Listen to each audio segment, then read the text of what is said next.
السلام عليكم. عليكم السلام ورحمة الله. مامەگیان بياخذ سلامت بي. چۆن بوون هاتون بۆ ئەم نەخۆشخانەیە؟ والله أو برايم زلت لي ده دكتور قلت برون إيكوي بكن أم الشنات ما خسخانة مهربان لي كان إيكوي لو دكمو. نەخۆشخانەی میهرەبانی چۆنە بینیت؟ والله زور باشا عيبيني درباري سعرش زور باشا ودرباري باكو خاوين ودكتورة كانش والله باشن أتاكو رادش زور باشن. ڕاتچیە بەرامبەر بۆ هاوڵاتیانەی کە لە نەخۆشخانەی میهرەبانی پشکی خێری دەکڕن بۆ ئەوەی لێرە لە نەخۆشخانەی میهرەبانی نەخۆشی هەژار سوودمەند بێت. زور شتش تاكا.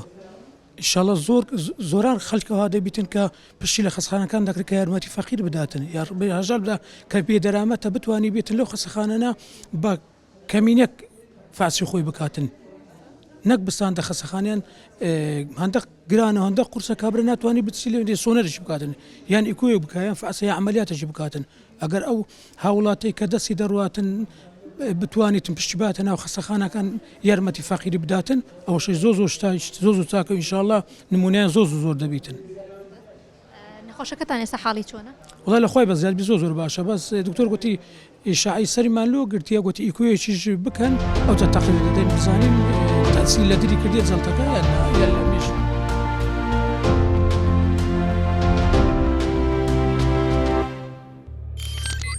میهرەبانی دڵسۆزی و لێزانی